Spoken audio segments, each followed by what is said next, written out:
Buenos días a todos, mi nombre es John William Balcázar Roas y junto a mis compañeros Alejandro Javier Calchepín, Elkin Josué Suárez Tomalá, Jackson Joel Suárez Magallán y Jennifer Estefanía Mateo Villao conformamos este grupo.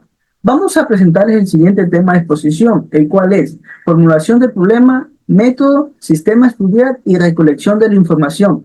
Estos puntos son muy importantes dentro de la materia de metodología de investigación. Empezaré explicando sobre la formulación del problema.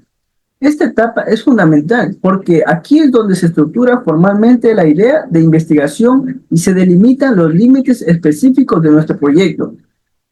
En primer lugar, debemos entender que la formulación del problema no es lo mismo que el planteamiento del problema. El planteamiento es una primera etapa donde identificamos una situación amplia que necesitamos investigar, un fenómeno que nos parece importante abordar de forma integral. Sin embargo, al formular el problema, delimitamos y clarificamos el qué y el para qué de nuestra investigación. Esto implica definir el problema en términos claros y precisos, establecer los límites de espacio y tiempo y asimismo especificar a la población y las variables relevantes. Para lograr una buena formulación, tenemos algunas fases que debemos seguir. Número 1. Identificación de la situación problemática. Esta fase consiste en observar y analizar una situación concreta, en la que reconocemos una brecha entre una situación actual y un estado que nosotros vamos a desear. Esto nos permite enfocarnos en una situación problemática específica que requiere nuestra investigación. Número 2. Descripción detallada del problema. En este paso profundizamos en las características, contexto e implicaciones del problema. La pregunta clave aquí es, ¿qué queremos investigar y por qué es importante? También es importante establecer qué aspectos del problema vamos a cubrir y cuáles quedan fuera para así evitar que nuestra investigación sea demasiado amplia.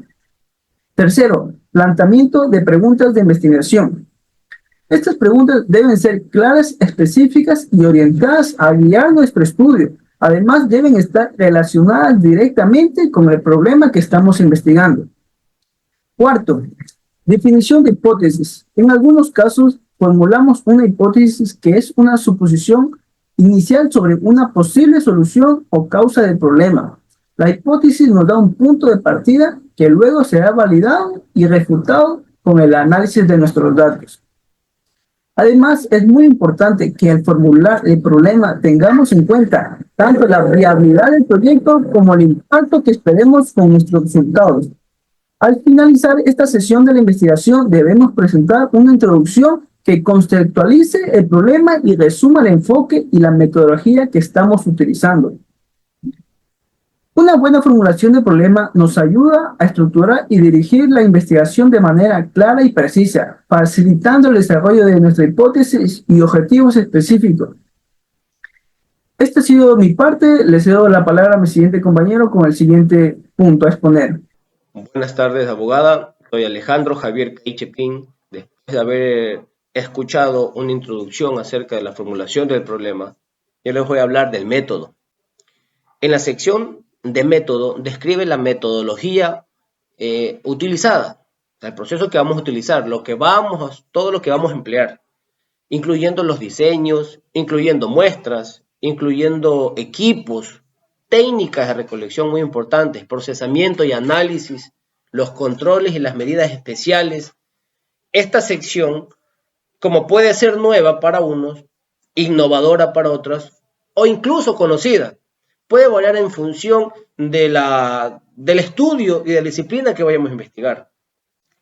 Ahondando dentro de este método, podemos mencionar sus características que son muy importantes, que es sistemático, sigue un proceso, tiene un inicio, tiene un fin, es razonado, porque está basado en la información que se está recopilando y la persona investigadora razona, analiza la información que se está ingresando. Es reproducible. Este método, ¿por qué es reproducible? Porque se lo puede lograr, se lo puede avanzar. Se puede ir avanzando en este método que estamos planteando. Es objetivo, esa es la meta, llegar al objetivo y llegar a la información que queremos recopilar. Es adaptable. ¿Por qué adaptable? Porque el método durante el proceso Si hay algo que se necesita cambiar o mejorar, se lo adapta. Como componentes básicos de un método de investigación, también encontramos la selección del problema o la pregunta de investigación, lo que se va a investigar, la formulación de la hipótesis o del objetivo, el diseño de la investigación, la recopilación de datos, o sea, dónde vamos a obtener todos los datos, cómo los vamos a obtener, el análisis de los datos, después de tener todo eso, o sea, analizamos dato a dato lo que se ha logrado y, por supuesto, algo muy importante que son las conclusiones, donde el investigador, después de aplicar este método, va a llegar a su conclusión y la va a plasmar. En las importancias del método de la investigación, ¿cuáles son? Garantizar la validez y la confiabilidad de los resultados obtenidos, primordial. Mejorar la comprensión. ¿Por qué se mejorar la comprensión? Porque el método de investigación se trata de recopilar una información para que la ciudadanía, para que el resto de personas la entiendan de una mejor forma. Facilitar su replicación. O sea, este conocimiento lo adquirimos, lo empleamos y es para que la ciudadanía, para que las personas en general repliquen o empleen este tipo de investigación. Tenemos también los tipos de métodos, que son la descripción del equipo, tenemos el concepto del equipo, tenemos las características de los elementos, tenemos las limitaciones del equipo, tenemos el control de las condiciones experimentales que vamos a desarrollar y las precauciones que debemos tener en la operación que realizaremos. El tema que a mí me tocó fue el sistema estudiar y la información y procedimiento. Sistema estudiar. Descripción del sistema o fenómeno que se está investigando, incluyendo sus componentes y propiedades clave. 2. Origen de las muestras o datos utilizados en el estudio, detallando si fueron obtenidos de un ambiente natural, de un prevedor o de un proceso experimental previo. 3. Preparación de las muestras como procedimientos de lavado, purificación, secado, etc. 4. Tratamientos especiales aplicados al sistema o a las muestras como someter a altas temperaturas, presiones o sustancias químicas. 5. Precauciones especiales necesarias para proteger la integridad de las muestras o asegurar resultados confiables. Y 6. Condiciones particulares en las que se desarrolla el experimento, como atmósferas controladas o ambientes de laboratorios específicos. Información y procedimiento. 1. Naturaleza de la información recolectada, ya sea datos cuantitativos, numéricos o cualitativos descriptivos. 2. Sensores y traductores utilizados para medir o transformar la información en datos. Por ejemplo, sensores de temperatura, presión, pH, etc. 3. Condiciones o criterios bajo los cuales los datos deben ser interpretados o considerados válidos y relevantes. 4. Detalles sobre la recolección de información, como instrucciones dadas a los participantes, formación de grupos, manipulación y control de variables. 5. Limitaciones inherentes a los datos, como posibles sesgos en la recopilación, falta de actualización o problemas de representatividad. Gracias. A continuación, mi compañera. Buenos días, abogada. El día de hoy les voy a hablar sobre el sujeto de la formulación del problema. Como primer punto tenemos lo que son las características, que describe los aspectos demográficos o específicos de participantes, como edad, género, nivel educativo, ubicación geográfica, que sean relevantes para el estudio. Como segundo punto tenemos el número de sujetos y sus categorías. Indica el número total de participantes y sus categorías, por ejemplo, divididos por grupos de control y experimental. Como tercer punto tenemos los criterios de selección empleados. Este punto explica los requisitos o condiciones que los participantes deben cumplir para ser elegibles, como edad mínima, experiencia previa o residencia en ciertas áreas. A continuación, mi compañero. Buen día, mi nombre es Jason Joel Suárez Magallán y hoy le voy a hablar sobre el punto de recolección de información. Instrucciones a los participantes o condiciones en que se encontraban. Detalladas las instrucciones como dados a los sujetos y el contexto en el que se realizó. El estudio para asegurar la coherencia en la recolección de datos. Otro punto es la formación de grupos. Explica el proceso para agrupar a los participantes, por ejemplo, como asignar aleatoriamente una agrupación de características similares. Otro punto es la manipulación y mecanismos de control.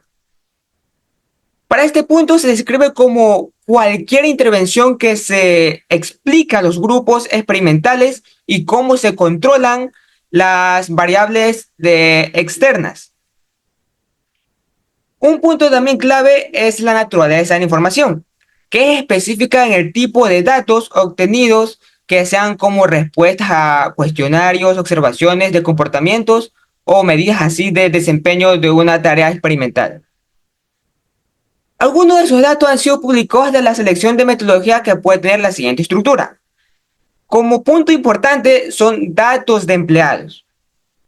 Es como la naturaleza de los datos. Describe como si los datos son cuantitativos o cualitativos, transversales o longitudinales, así como su alcance, como por ejemplo los datos adicionales, nacionales, regionales o un grupo como específico. Otro punto muy importante son las fuentes, que es como una especificación de procedencia de los datos, que puede tratarse de base de datos oficiales como censos, estudios y longitudinales, también como requisitos públicos. La literatura científica también es como un organismo de informacionales o instituciones específicas, así como detallar las mentes que permite evaluar la credibilidad y como una permanencia en los datos en el contexto de estudio. El siguiente punto son las limitaciones.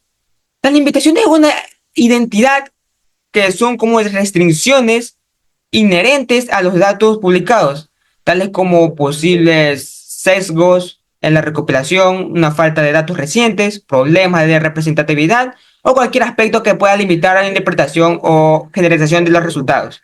Como segundo punto importante tenemos las variables, que son definiciones de variables. Describir como cada variable es como algo detallado. Esto incluye como variables dependientes y control. Indica como que se dieron y es necesario una especificación como fueron opcionalizadas, es decir, como que se miden y se observan. También tenemos la jerarquía de las variables. Se clasifica y organiza las variables en una función de importancia en el análisis. Las variables pueden ser ordenadas por nivel de influencia en el modelo, como variables de primaria y secundaria, o según las categorías específicas, socioeconómicas, demográficas, psicólogas o cualquier otra. Y como tercer y último punto, tenemos el procesamiento de la información, que es el desarrollo de un modelo teórico. Si la metodología incluye una contribución teórica, explica cómo se desarrolla el método irónico o conceptual, descríbelos como los fundamentos conceptuales que apoyan el modelo de los supuestos en el que se basa y su relación con la literatura existe. Y como último punto tenemos las limitaciones, que eso es como nos indica las posibilidades limitadas de un modelo o teoría propuesta. Estas pueden incluir su aplicabilidad en ciertos contextos, la dependencia de ciertos supuestos, restricciones en la generalización de sus conclusiones. Esta ha sido nuestra exposición. Muchas gracias por su atención.